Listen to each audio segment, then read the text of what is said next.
I'm so excited that you've all decided to join us today. I know there is a lot going on, like Meg said, and hopefully we can take an hour to take us away from anything else we might possibly be thinking about today, and really focus on employer branding, which is, as this title slide implies, it's even more important now than ever. And I'm really, really honored that so 4 real awesome participants have joined us today. People who are, understand employer branding. It's what they live and breathe. They represent some well-known companies, and they are going to share with us their experience in recent years in terms of how they've shifted and adapted their employer brand strategy, due to different candidates that are coming in, younger candidates, more digitally savvy candidates, as well as recent events. COVID-19 has really changed everything, and it's changed the hiring landscape. When 91% of candidates say that they evaluate a company's employer brand before applying for a job, that's 91%. Well, it's something everyone is paying attention to, or at least should be. So before we get started in this fantastic conversation that we are about to have, I would like to ask the panelists to introduce themselves. As you can see here, we have Luke Poethig from Helen of Troy, Dennis Keane from Ken's Foods, Kara Umashankar from Lowe's, and our very own Danny Ashraf. If you wouldn't mind just saying a few words about yourselves before we get started, I'd love it. Yeah, sure. I'll start. So I'm the talent brand specialist at Helen of Troy. You're probably familiar with some of our brands, OXO, Hydro Flask, Dry Bar, among others. And I kind of manage all things recruitment marketing and employer brand for Helen of Troy. So yeah, thanks for having me. My name is Dennis Keane. I'm the staffing and development manager for Ken's Foods. You probably know us better for our Ken's Steakhouse salad dressing or Sweet Baby Ray's barbecue sauce. I've been with the company about 11 years, and I oversee all staffing and development for corporate as well as our other 3 locations across the country. So I'm really happy to be here today talking to everybody. Thanks, Dennis. My name is Kara Umashankar. I am an assistant manager at Lowe's for their employment branding team. My team focuses mainly on our career site and all of our social strategy. I'm really excited to be here today to talk to everyone. So thank you for having me. And I am Danny Ashraf, Director of Staffing Sales here at Monster. I've been with the company for over a decade and have supported staffing clients here at Monster for over 14 years. Awesome. So now we have a chance to get to know who we're going to be speaking with today. And, at Monster, we do a lot of polling. We do polls almost weekly of our candidates and our employers. And one of our recent polls revealed that when it comes to what candidates are looking for, when they're thinking about applying to a new company or a new job, 90% of them have said that in today's world, they want to know that a company has a defined COVID-19 protocol. This is something that, 8 months ago, it would not even been on anyone's radar. So I want to start with Ken. With Kara. That's what I wanted to start with, and talk about Lowe's, because Lowe's, obviously your employees, a majority of them were considered essential workers. And so, can you tell us a little bit about how Lowe's reacted to COVID, both from a hiring and, of course, from an employer branding standpoint? Yeah. So when COVID really kind of happened, it kind of came at a really it was during our busy season. So we typically are hiring anywhere from 20 to 50,000 people for our spring season. And when COVID happened, we had to, in the midst of a current campaign, pivot and change everything that we were doing to reflect more of a safety, more of a unified messaging that we're here for our communities, and having to do that in such a short amount of time, it was very difficult, but we were able to do so very quickly because we saw kind of what was coming. We did take a bit of a pause on all advertising to kind of step back and assess what was going on, make sure associates were safe. We provided tons of personal protective equipment. We have hand sanitizer, made sure that customers were safe within stores. And then we implemented a lot of different tactics within our stores as well. So for when it came to interviews, they were spaced out. Everything was disinfected after the fact. We had even drive-through events where people could drive through an interview with our stores.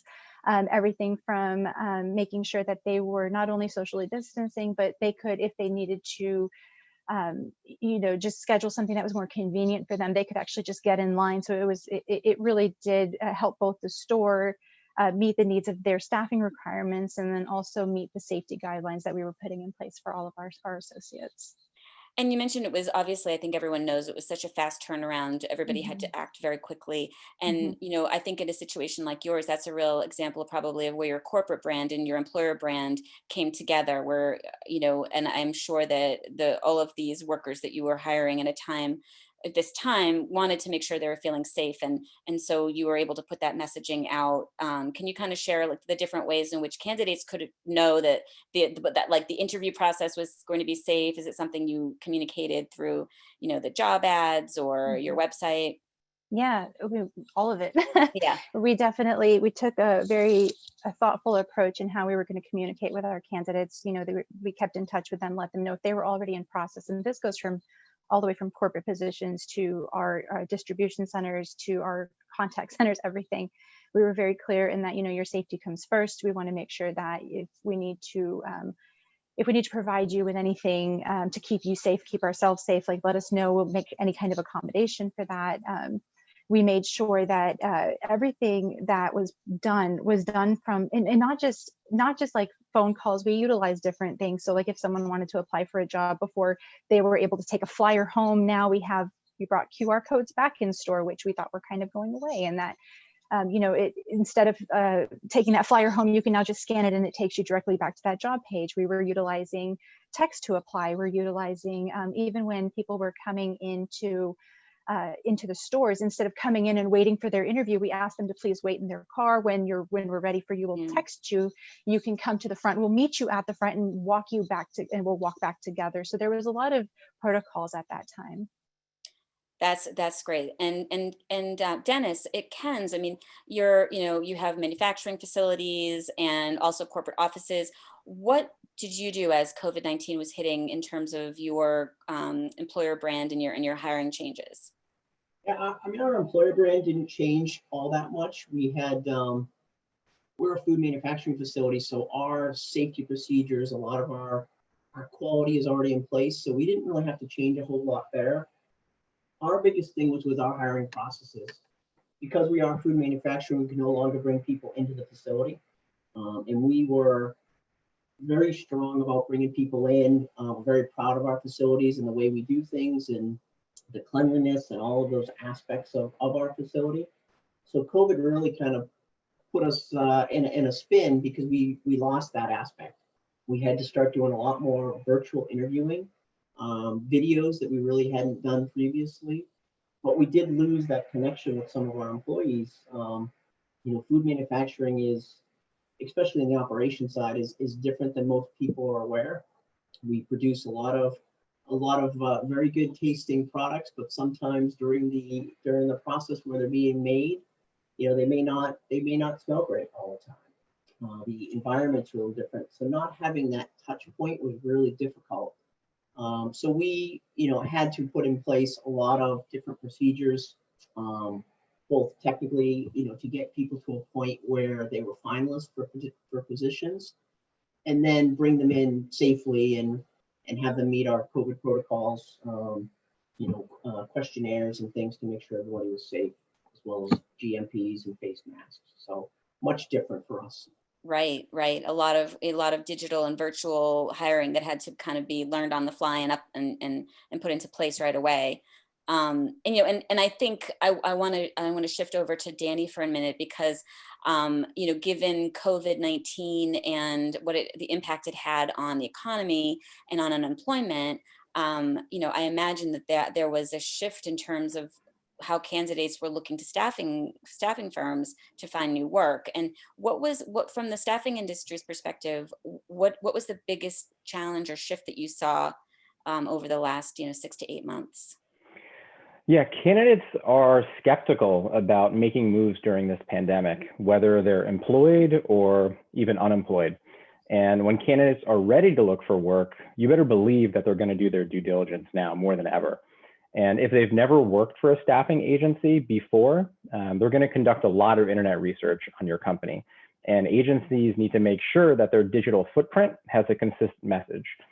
And many agencies have completed overhauls of their social channels and websites to create a more consistent employer brand, to build greater, I call it, digital trust with candidates before they even apply.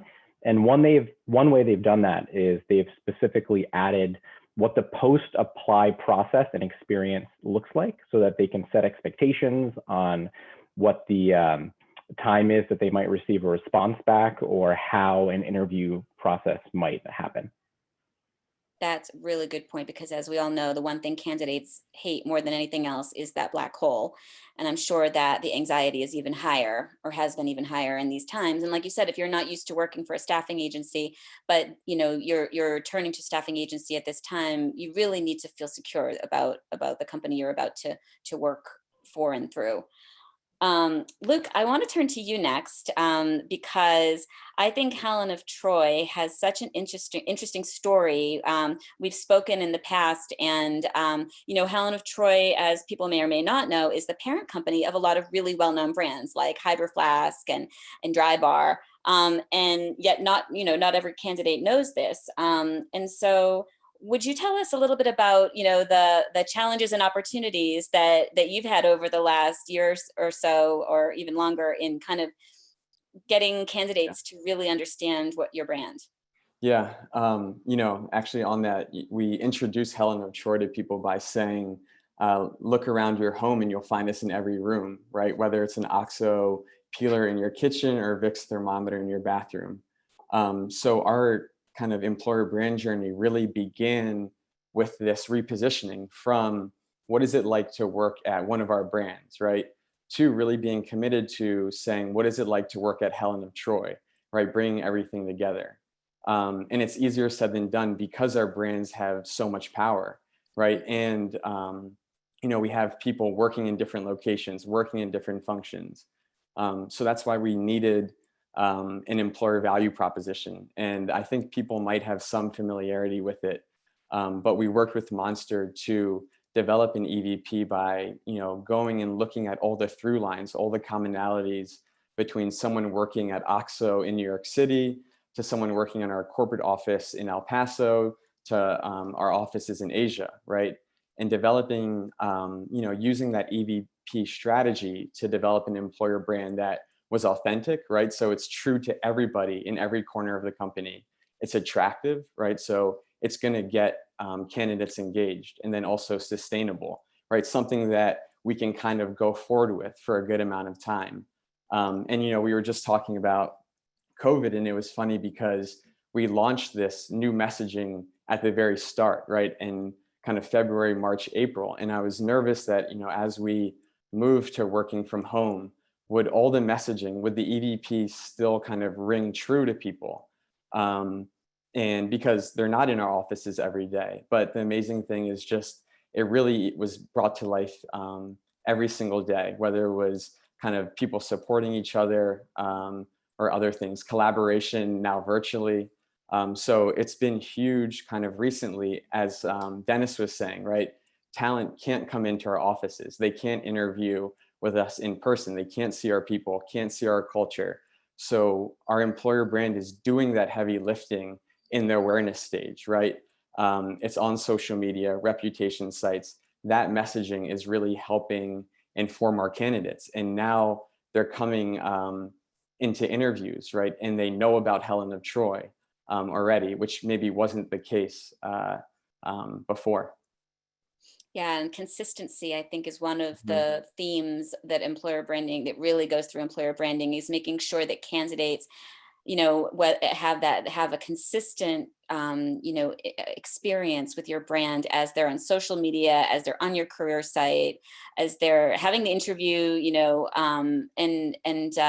so I think that's an important point that you bring across. And it's so interesting that you say, not, you can't necessarily put all of your eggs into the corporate office basket or the warehouse, because people can't even necessarily go there even once they're working.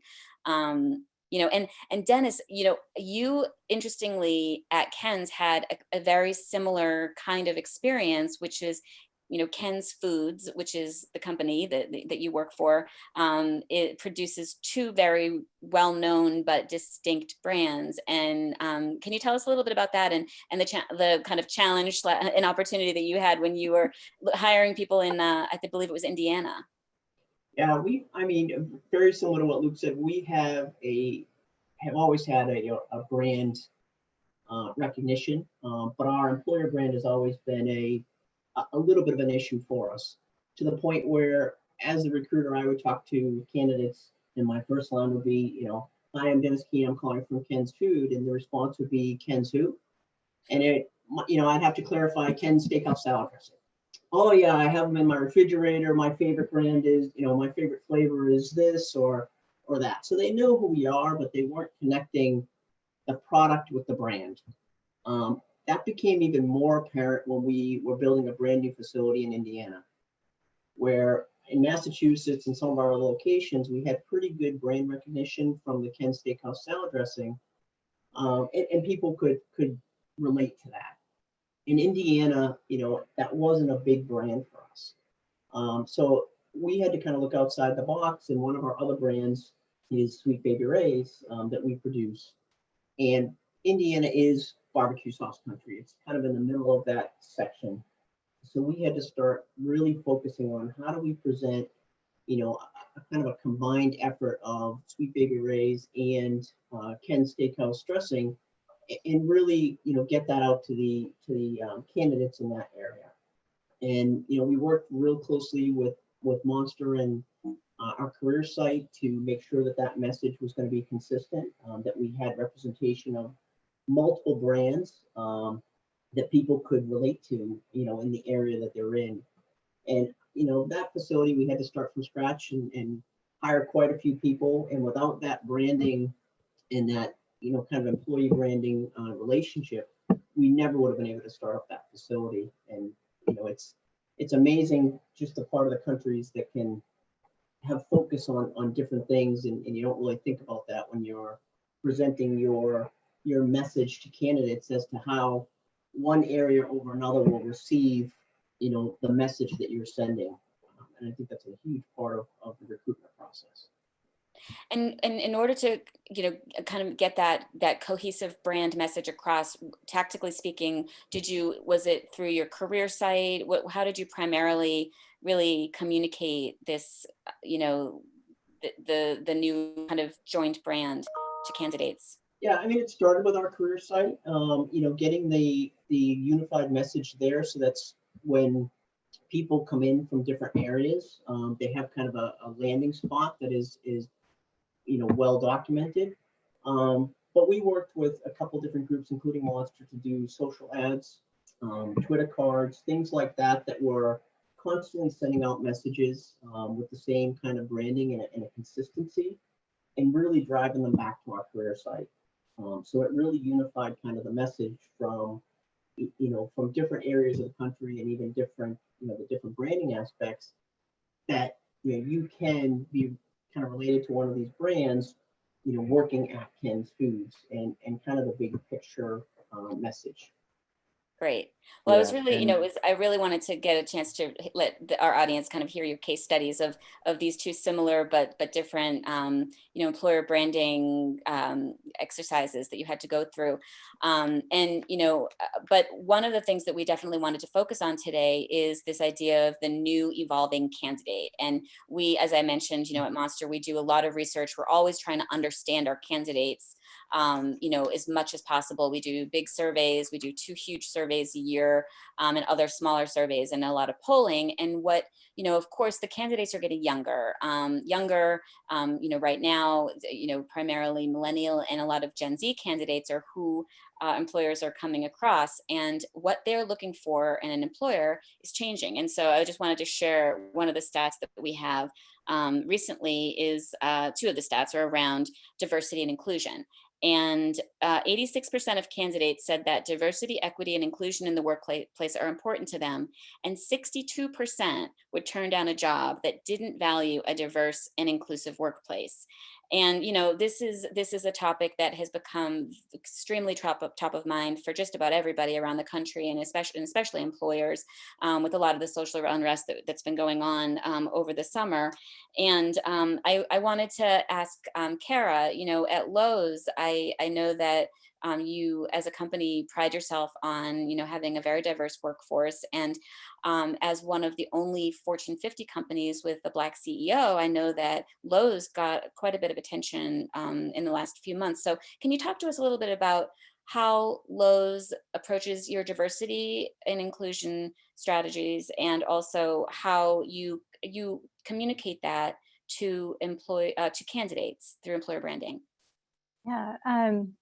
So I feel like, in a lot of cases, we all have this messaging within our D&I that's we strive to foster a welcoming and diverse environment. I think everyone has a variation of this statement. And then, when everything was really happening back in, I believe it was I want to say it was June timeframe, our CEO actually came out with an internal comm that went out to everyone. And in it, he really addressed his own experiences. He asked for understanding. And not only did we have that conversation, but he really encouraged all managers, all leaders to really host open houses, to have open dialogue with our associates. So it wasn't just something that, we said we were going to do. And we actually held, these, I don't want to call them workshops, but kind of like that, where, people were able to come and talk about the things that they've experienced, because, the only way that we'll ever get past some of these things is to be able to have an open dialogue about them and talk about them and move past them together. And it was really important to see that happen at such a high level, coming from the CEO and being just, run through every single team. We also we affirm our commitment to this by our, I'm not sure if this is a stat everyone knows, but right now 59% of our board members is actually of diverse members. So we do have a very diverse company already, and it's not something that we're even preventing at this point, and we're not saying that we're slowing down at any time. We're continuing to look at new tactics. How else can we really delve into our diversity hiring? We've been looking more at blind resumes. We've been looking at partnering with more HBCUs. We have a lot of different commitments with our military. We have partnership with military.com. We even integrated the military skills translator on our website. Just I want to say it was about 2 weeks back, which has been a huge hit for us. I think everyone's been very accepting and loving of that new concept that came through. We really are trying to just think outside of what have we been doing, and now what else can we do to continue to grow it, because we feel like in that space our work is really never done. Right. And Dennis, I think that you shared with me that you also at Ken's, you've been doing some work on increasing diversity hiring as well. Can you tell us a little bit about that? Yeah, we have a pretty diverse workforce within our manufacturing facilities and our offices. One of the, I don't want to necessarily say issues, but one of the areas that we could improve upon would be our senior management executive areas. And, a lot of that is based on the tenure of our organization. We have a lot of individuals that come into the organization and stay. It's not unheard of to have our managers or executive managers here for 15, 20, 25. We have 40 and 45-year employees that are working for us. So we don't turn over a whole lot of people at those levels. When we do, we weren't getting in kind of that diverse workforce that we were looking for. And one of the things that we looked at is, are we open enough to attract that type of audience? And working with the kind of team at Monster to review our website as we created our new career site, putting sections in there, really highlighting kind of the diversity inclusion, veterans statuses of people that we have working here, really I think opens up people's minds to the possibility of working at Ken's. Just having those sections on there, really kind of publicizing some of the things that we have in place here at Ken's Foods, really has helped kind of that diversity and the amount of people that are applying it at all levels of the organization. And we have, since doing that, really kind of expanded our senior management and executive team, to add people definitely more diverse in the organization. So it's been a huge help to us, and it's something that isn't real hard to do, but you start seeing results fairly quickly. I mean, we hired a new executive within a couple of months of rolling out our new career site with those sections in it. So it just that emphasis does work. And I think it's such a good point. I mean, it's so important for your career site to highlight, the fact that you're committed to diversity and inclusion and inclusive hiring. But candidates are very savvy, and they are going to look at your senior leadership. Most companies have it right there, and they want to see, do you have a diverse leadership team? And so I think that's so important for companies to take that next step.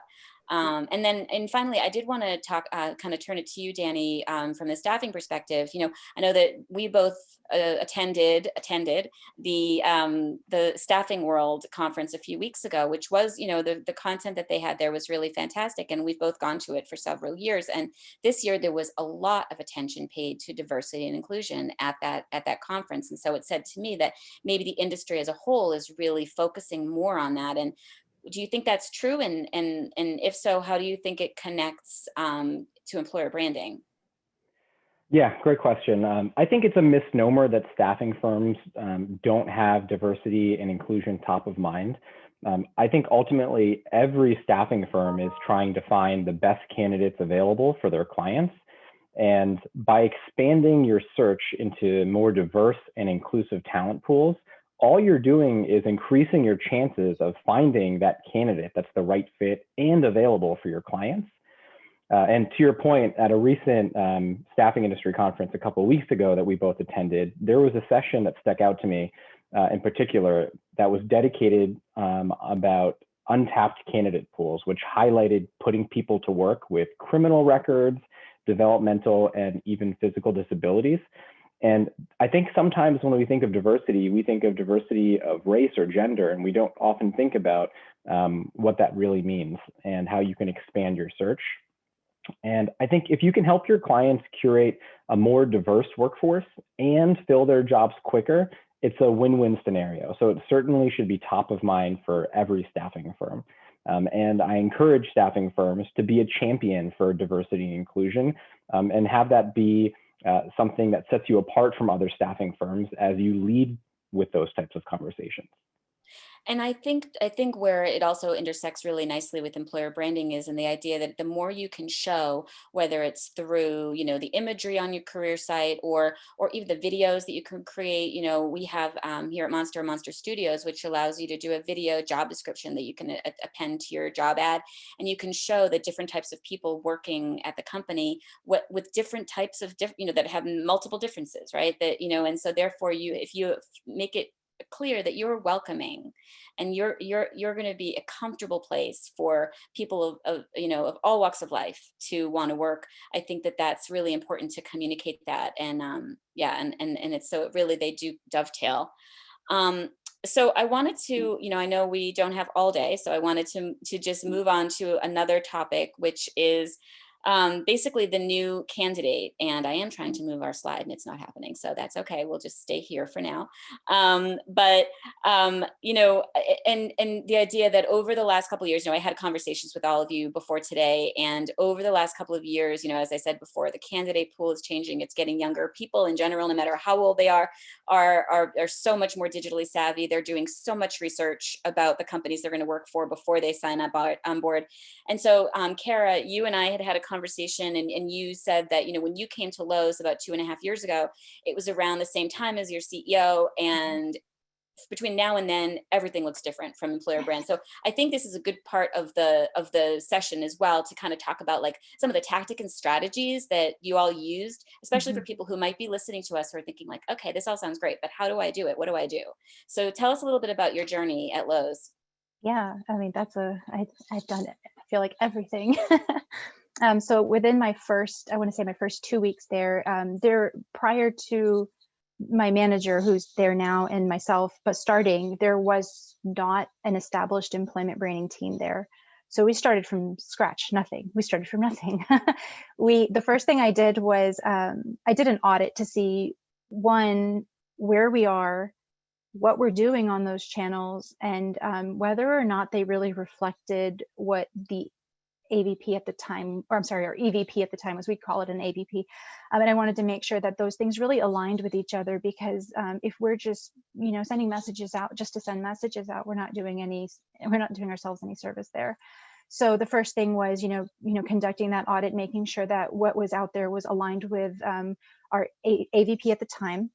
And then from there, identifying things that we probably were missing. So I tried to notice like the gaps. Now, if we said, like, for example, if I said, we've been talking a lot about women in store leadership positions, and I'm not seeing that messaging reflected anywhere within social channels, within our review, like within our partnership with any of our vendors, how are we really getting that messaging across then? So I tried to identify the gaps, and then I started to look at the imagery and making sure that it also aligned with everything that we were saying that we were doing. So the audit took me about 6 weeks. So it's not something that's very short. It was a long-term thing, and I addressed what I found, how I recommended the fix was, what the budget for that would look like, things that, and why it would really help impact hiring at that time. So it was a very detailed audit.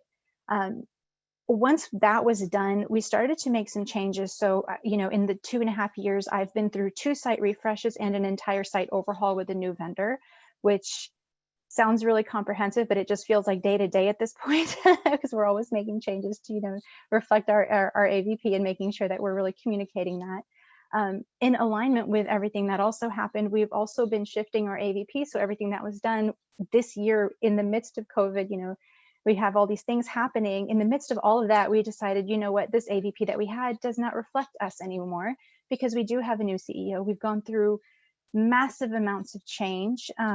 We need a new one that reflects, who we are today and not who we were 2.5 or 5 years ago when the last one was actually created. So how are we going to go about that? And we decided this year to go ahead and start working on that as well. So there's a lot of things that, we've been working on, and I'm trying to think back of like everything else that we've touched upon.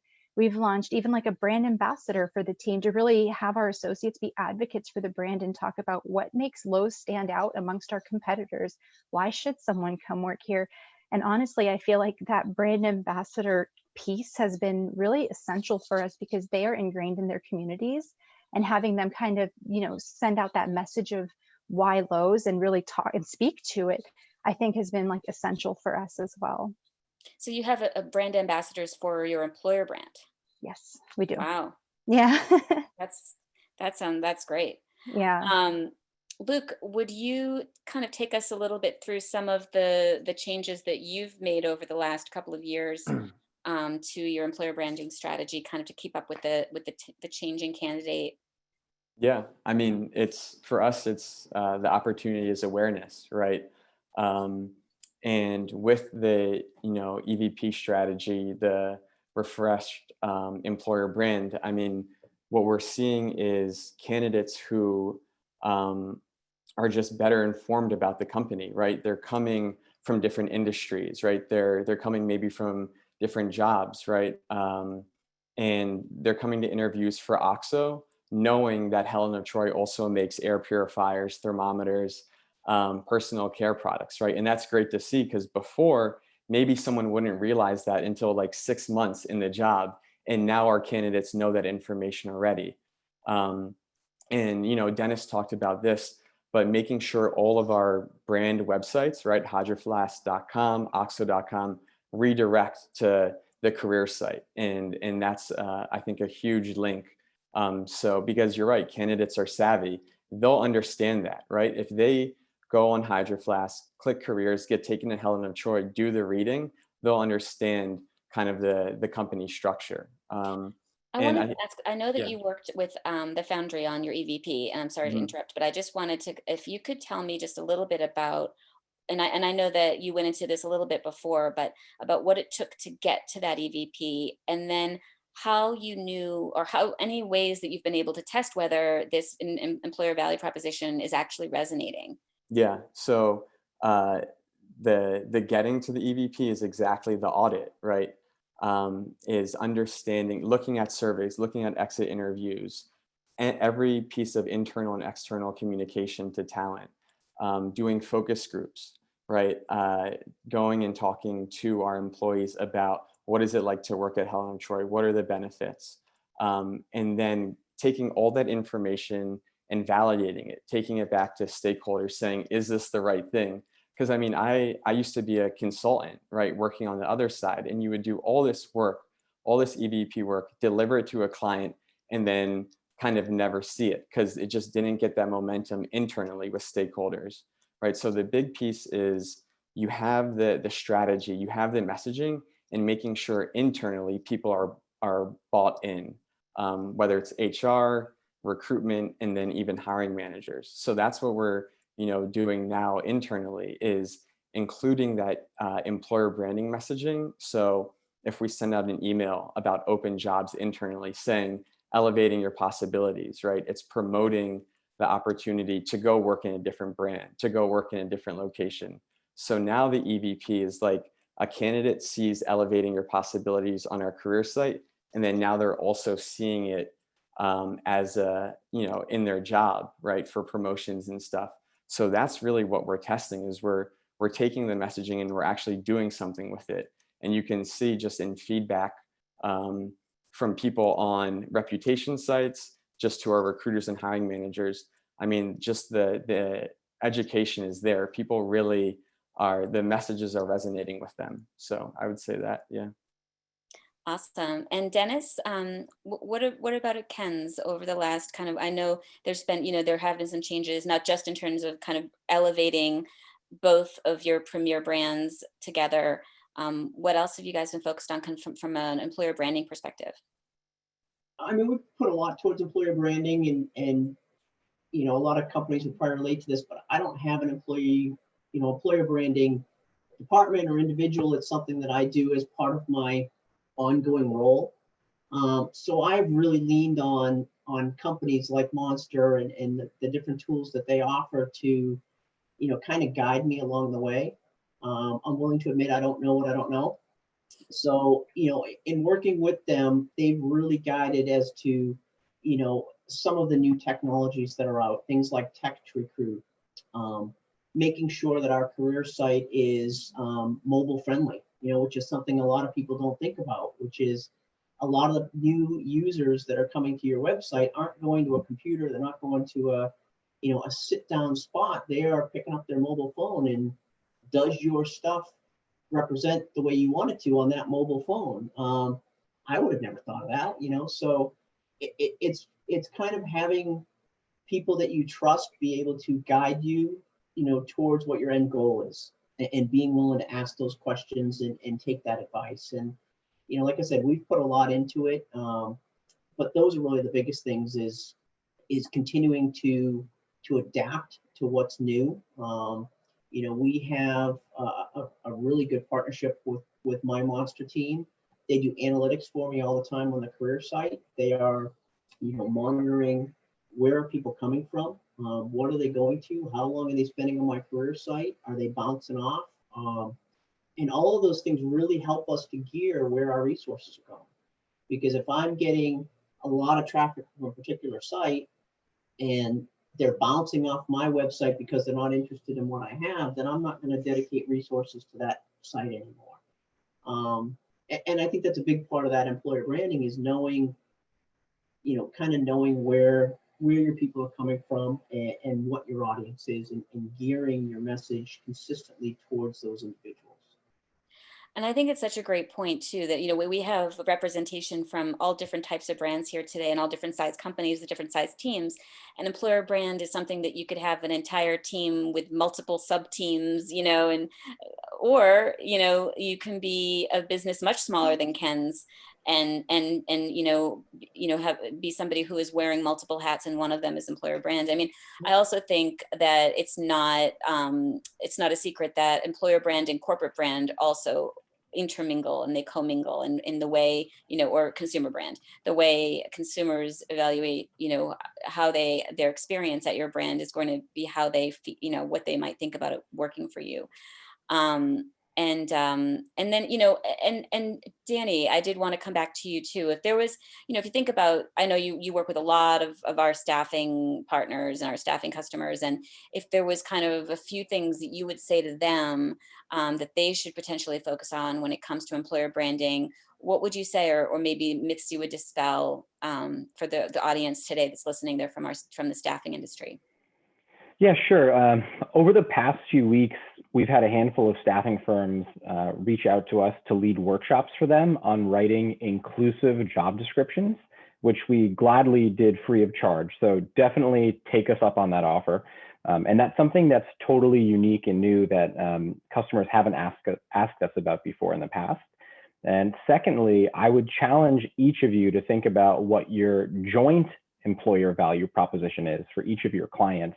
Something that's unique to the staffing world is that not only do you have to brand yourself, but you also have to brand your client. And oftentimes that doesn't make it into the job descriptions or anything that's candidate facing. So focus on what's unique about working for your client through you as an agency. And that's different by each of your clients.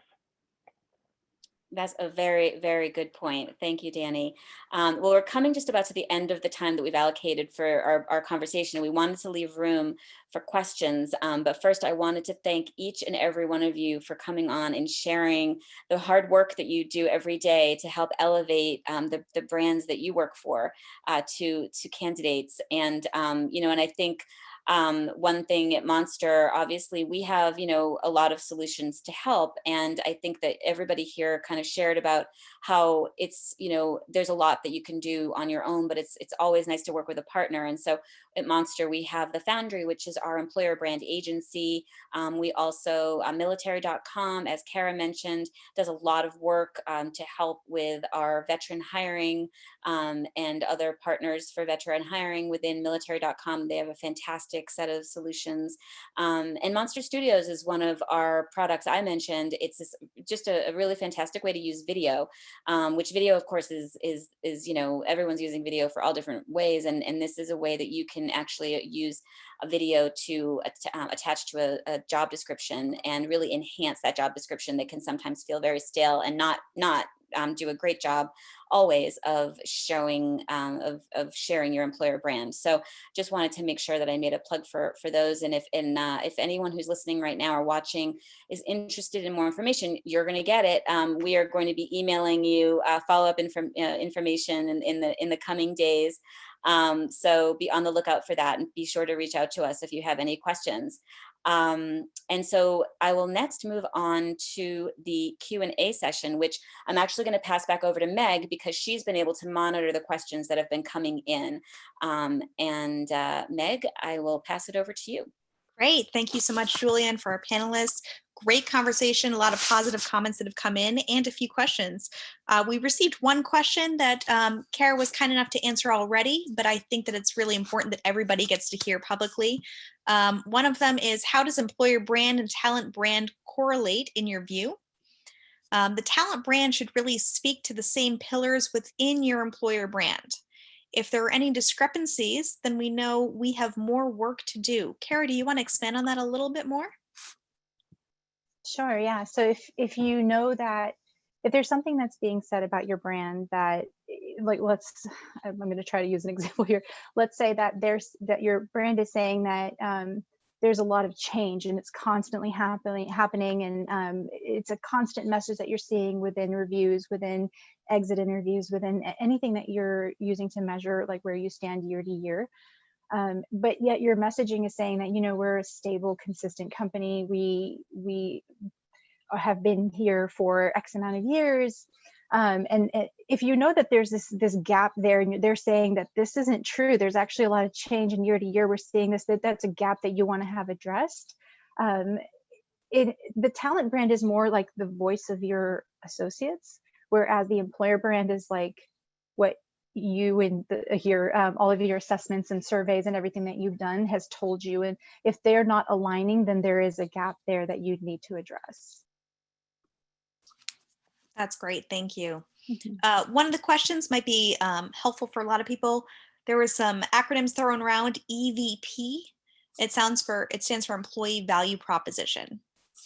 One of the questions we received, these are great tips for branding, but largely for more corporate businesses. What tips can you provide for smaller businesses that may not have the budget for marketing survey groups, brand ambassadors, etc.? And let's open this up to everybody. Yeah, I mean, I saw this question and just thought, is managing external communications, right? Making sure that you commit to posting on social media, adding content to your site. It doesn't have to be a lot, right?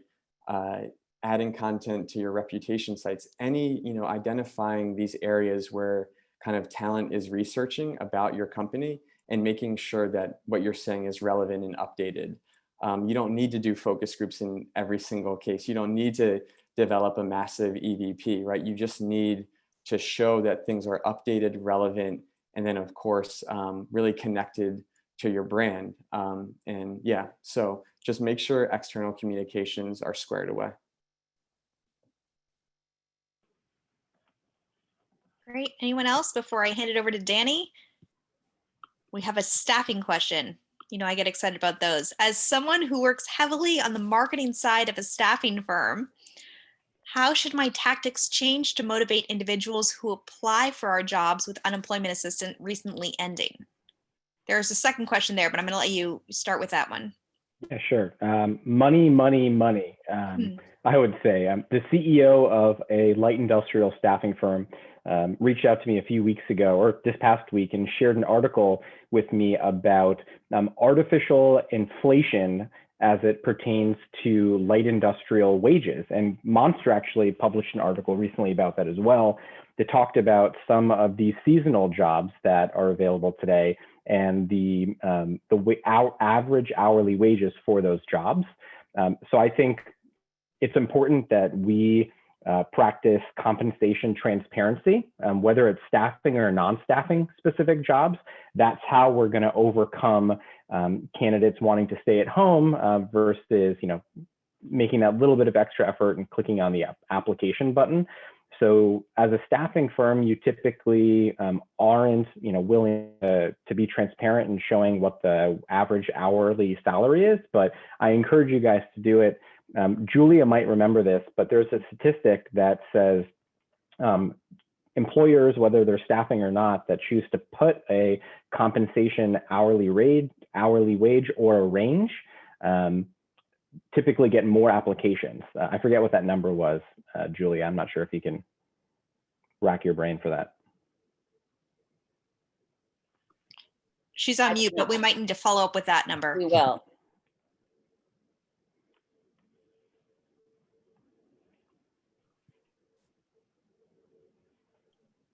Danny, can you hear us?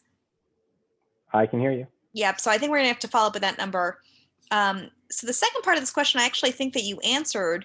For someone who hasn't worked in months, what are the key things to get them to motivate them to get back at it?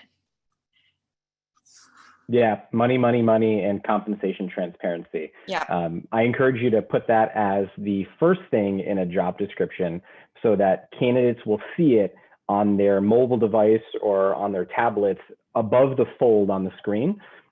So if you catch their attention with compensation, it's going to entice them to finish reading the job posting and get to the apply section of the posting. That's great. Thank you. I'm going to transition to a similar question in terms of being on mobile and social media. In your opinion, what social media is the best recruiting tool? Instagram, Facebook, LinkedIn? What are all of you doing to recruit on social?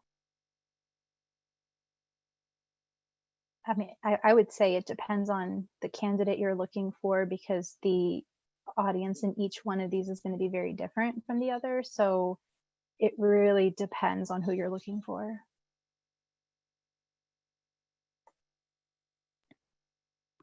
Can you elaborate? Yeah, I mean, yeah. So, I mean, it's kind of hard to explain. So if you're looking, like for us, I can tell you, if we're looking for store associates, typically the channels that work best for us are going to be like Facebook, Instagram, sometimes Twitter. And if I'm looking for more of like a corporate associate, I might look more at LinkedIn, and I might invest a little bit more heavily in LinkedIn. It really depends, because it also depends on if you're in like a college town, then you might need to look at something like not just LinkedIn, I'm sorry, not just Instagram, but maybe even TikTok, which is like making this huge presence now that we're actually looking at even launching our own channel on. We're trying to assess whether or not it would make a difference in our candidate experience and if they would enjoy seeing something like that. But it just really like it depends on who you're looking for and just assessing like where you think that they are and like what part of like, I guess, where you live and what's around you. Try to look at the demographics because that's where you're going to find your best channel that'll fit your needs. Awesome. Thank you. Mm-hmm. Great. Also talking about third-party feedback here, Glassdoor negative feedback. Can you speak about mitigating? Yeah, I just think that with Glassdoor, what you can do as an employer is respond to every review, whether negative or positive, and just give kind of the company, your response and say, thank you for sharing your experience. We do learn from all feedback. You can't stop people from leaving negative reviews, right? But what you can do is kind of share that appreciation and for someone sharing their experience. So that's what I would say. I also think as in talent acquisition, HR, you can encourage your employees to share your experience, and whether it's on social media, reputation sites, this is where candidates are going. So I think it is important to say share your experience because candidates are find it valuable to learn about what people are going through. Yeah, we prompt people for Glassdoor as well during the interview process, right through our employment process. And to Luke's point, I think being consistent with the responses is a big part of that. If you're willing to respond to the positive ones, you need to be willing to respond to the negative ones. And I think that message that you are dedicated to that process is I think it kind of smooths over some of those negatives. Every company is going to have things that aren't perfect, and if you address them, then at least people know that you are addressing them and that it's not just getting swept under the carpet. So I think that consistent messaging is a huge part of that process.